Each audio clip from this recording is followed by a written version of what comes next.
안녕하세요. 화창하고 좋은 날씨고 빨래를 많이 하고 싶은 날씨입니다. 일본의 주택가는 정말 고요하다는 표현이 참 잘 어울리는데요. 이 고요함은 타국에서 오래 살다 보면 공허함을 주기도 하고 마음의 평온함을 주기도 합니다.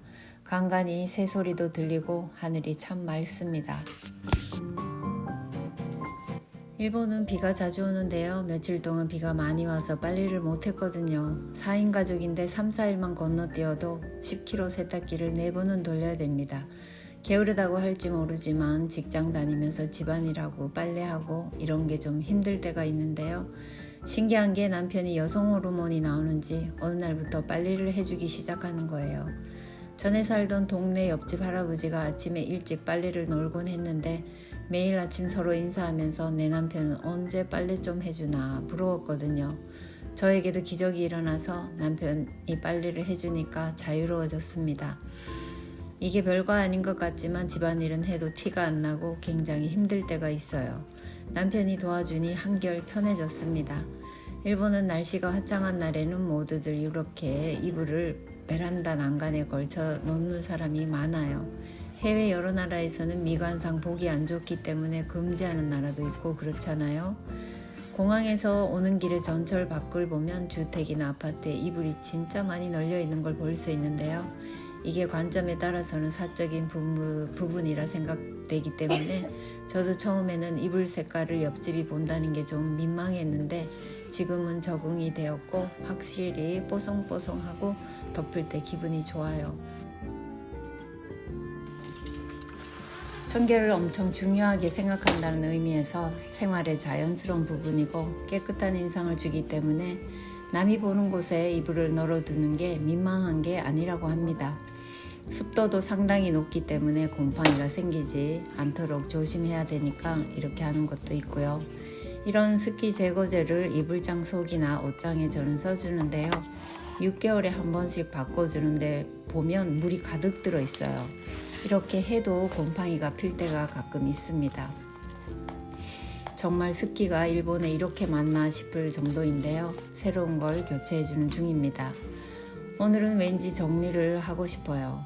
아까워서 입지도 않으면서 갖고 있던 것들을 다 버릴 겁니다. 무슨 일이 생기면 정리하는 사람만 힘들잖아요. 죽을 나이는 아니지만 사람 일 아무도 모릅니다. 이렇게 많은 살림이며 옷도 필요 없는데 사람이 간소하게 사는 것도 쉽지가 않습니다. 천천히 정리하며 살기로 마음먹었습니다.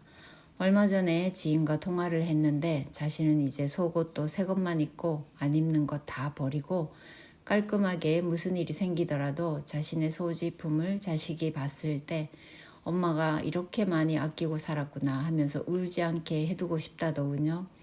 저도 많이 공감했습니다. 정리는 남은 사람이 하잖아요. 정리하면서 오늘은 일본의 주택가에 살면 이런 점을 조심해야 되고 나이가 많아도 특별 대접을 못 받는 사회, 보이지 않는 일본 생활의 규율 같은 걸 이야기해 보겠습니다. 그리고 제가 좋아하는 매운 파스타도 만들게요. 집에 이렇게 혼자 있으면 참 좋은 점이 있는데요. 소음이 전혀 들리지 않고 간간히 새소리밖에 안 들린다는 겁니다.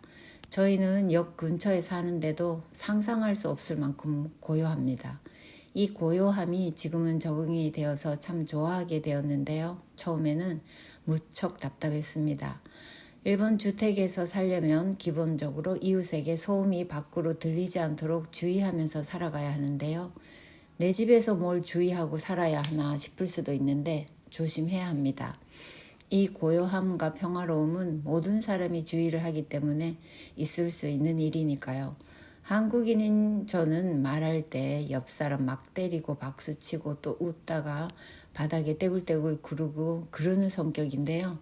일본에 와서는 웃을 때도 조용히 웃고 말할 때도 흥분하지 않고 말해야 됐는데 습관을 고치는 데 시간이 꽤 오래 걸렸습니다. 집안의 싸움 소리나 TV 볼륨을 높게 한 채로 드라마를 보거나 노래를 시끄럽게 듣거나 그런 건 아무도 하지 않습니다. 이렇게 가깝게 살면서 옆집의 소리가 하나도 들리지 않게 살려면 사람들이 얼마나 신경을 쓰고 살겠어요. 한국 사람들 목소리가 일본 사람들에 비해서는 좀 큰데요. 저도 큰 편이라 낮게 말하고 삽니다. 한국에 비해 소음에 대한 인식이 엄격합니다. 타인에게 폐를 끼치는 것을 꺼려하는 문화 덕분에 층간소음 발생 빈도도 덜하고 생겨도 크게 사회적 이슈가 될 만큼은 일어나지 않는 것 같아요. 공공장소에서 큰 소리로 말하거나 전철에서 전화를 받고 하는 행위는 일본 사람들은 거의 하지 않기 때문에 그런 행동을 하면 역시 외국인이라 매너가 없다라는 인상을 줄 수가 있습니다. 저는 살살 말하는데도 딸이 목소리 크다고 조용히 하라고 주의를 줘서 가끔 화날 때도 있어요. 내 입으로 말도 못하냐 싶은 마음이 있지만 어쩌겠습니까? 자식이 부끄럽다는데 먼 곳에서 사람 이름 부르는 것도 절대 하면 안 됩니다. 한국 가면 멀리서 은경아 여기야 여기 이렇게 소리 지를 거예요. 공공시설도 아니지만 내 돈으로 산 내 집이라고 마음대로 소리 지르고 웃고 떠들면 굉장히 부끄러운 행동입니다. 이런 점이 좋다고 느낄 수도 있고 답답하다고 느낄 수가 있는데 개인 차이가 있을 것 같습니다. 또 한 번은 아는 한국인 엄마가 일본에서는 어느 쪽으로 걸어야 돼요? 라고 묻더군요. 저도 그게 궁금했었습니다.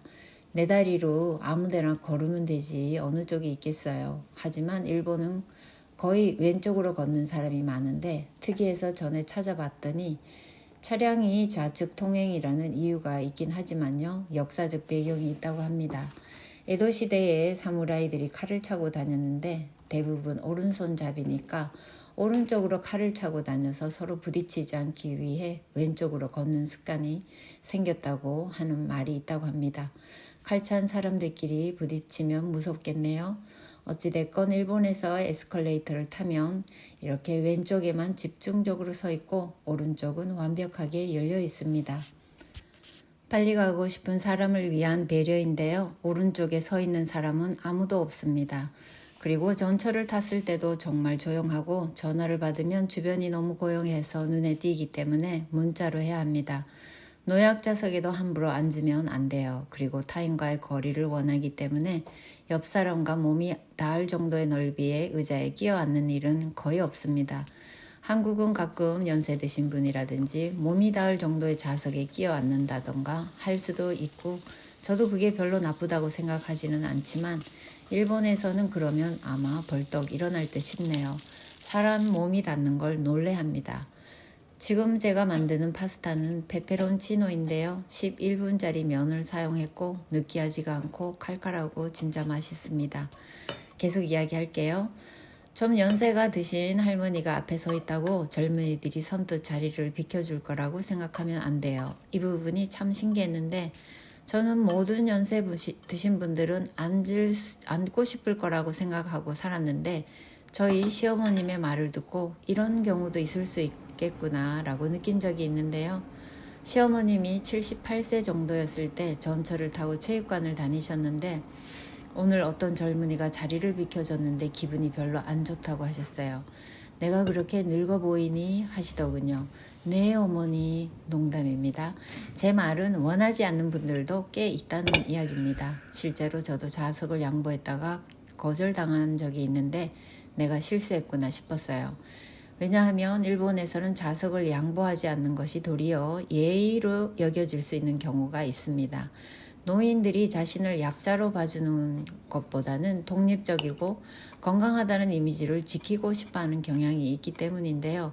일본에서는 무조건 자리를 양보할 일은 아니고 상대방의 반응을 좀 본 후에 행동하는 게 맞습니다. 나이가 많다고 좌석을 당연히 양보받고 노약 좌석에 앉고 싶어하는 사람들 일본은 그렇게 많지 않습니다. 일본 청년들이 싸가지가 없어서 자리를 양보하지 않는 게 아니고 한국처럼 6.25 사상도 깊지 않고 모든 사람을 동등하게 대하는 문화가 있다고 해요. 그러니까 일본 여행 오셨다가 자리 안 비켜준다고 버르장머리 없는 놈 이렇게 생각하지 않는 게 좋습니다. 일본에서는 70살 넘었다고 어른 대접을 받으려고 한다든가 사회적 능력 없는 노약자 취급을 하지도 않습니다. 많은 분들이 은퇴 후에도 사회에 기여를 하고 싶다는 인식이 있어서인지 사회 봉사활동도 정말 활발하게 하고 취미생활, 재취업을 많이 하십니다. 이런 점을 볼 때마다 본받을 점이라고 개인적으로 생각을 합니다. 저도 일본어도 이런 사회봉사자분들께 배웠습니다. 무료로 가르쳐 주세요. 너무 감사합니다. 일본 어학원 꽤나 비쌉니다. 다음 편 이야기인데요. 여기까지 봐주신 분이 몇 분이나 되실지 모르지만 언제나 시청해 주셔서 감사합니다. 몇몇 분이 저의 결혼 이야기를 듣고 싶다고 하셨는데 일본인 남편 어디에서 어떻게 만났고 어떤 사연이 있었는지 들려드릴게요. 부끄럽지만 한번 해보겠습니다. 구독, 좋아요 언제나 감사합니다. 다음 시간에 또 뵐게요.